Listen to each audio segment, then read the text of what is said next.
ರಕ್ಷಾಳ ಗಣೇಶ ಹಬ್ಬ. ರಕ್ಷಾಳ ಮನಸ್ಸಿನಲ್ಲಿ ಒಂದು ದೊಡ್ಡ ಆಸೆ ಇತ್ತು. ಗಣೇಶ ಹಬ್ಬ ಹತ್ತಿರ ಬರುತ್ತಿದ್ದಂತೆ ಅವಳು ತನ್ನದೇ ಆದ ಗಣೇಶನನ್ನು ತಯಾರಿಸಲು ಕನಸು ಕಾಣುತ್ತಿದ್ದಳು. ಅವಳು ತನ್ನ ಅಮ್ಮನ ಬಳಿ ಹೋಗಿ, ಅಮ್ಮ, ಈ ವರ್ಷ ನಾನೇ ಗಣೇಶನನ್ನು ಮಾಡಬಹುದಾ ಎಂದು ಕೇಳಿದಳು. ಅಮ್ಮ ನಗುತ್ತಾ, ಖಂಡಿತ ಮಗಳೇ, ನಿನ್ನ ಆಸೆ ಈಡೇರಲಿ. ರಕ್ಷಾ ಮಣ್ಣು, ನೀರು ಮತ್ತು ಬಣ್ಣಗಳನ್ನು ಸಂಗ್ರಹಿಸಿದಳು. ಅವಳ ಸಣ್ಣ ಕೈಗಳು ಉತ್ಸಾಹದಿಂದ ಕೆಲಸ ಮಾಡಲು ಪ್ರಾರಂಭಿಸಿದವು.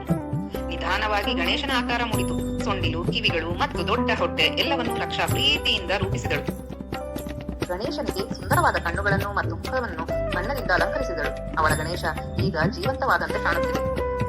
ಅಪ್ಪ ಮತ್ತು ಅಮ್ಮ ರಕ್ಷಾಳ ಸೃಷ್ಟಿಯನ್ನು ನೋಡಿ ಆಶ್ಚರ್ಯಪಟ್ಟರು. ಅದು ಅದ್ಭುತವಾಗಿದೆ ರಕ್ಷಾ ಎಂದು ಅಪ್ಪ ಹೆಮ್ಮೆಯಿಂದ ಹೇಳಿದರು. ಗಣೇಶ ಚತುರ್ಥಿಯ ದಿನ ರಕ್ಷಾ ತನ್ನ ಗಣೇಶನನ್ನು ಹೂಗಳು ಮತ್ತು ದೀಪಗಳಿಂದ ಅಲಂಕರಿಸಿದಳು. ಮನೆಯಲ್ಲೆಲ್ಲ ಹಬ್ಬದ ವಾತಾವರಣ ತುಂಬಿತ್ತು. ಅವಳು ಗಣೇಶನಿಗೆ ತನ್ನ ಕೈಯಾರೆ ಮಾಡಿದ ಮೋದಕಗಳನ್ನು ಅರ್ಪಿಸಿದಳು. ಅವಳ ಹೃದಯ ಸಂತೋಷದಿಂದ ತುಂಬಿತ್ತು. ಸಂಜೆ ಅಕ್ಕಪಕ್ಕದವರು ರಕ್ಷಾಳ ಗಣೇಶನನ್ನು ನೋಡಲು ಬಂದರು.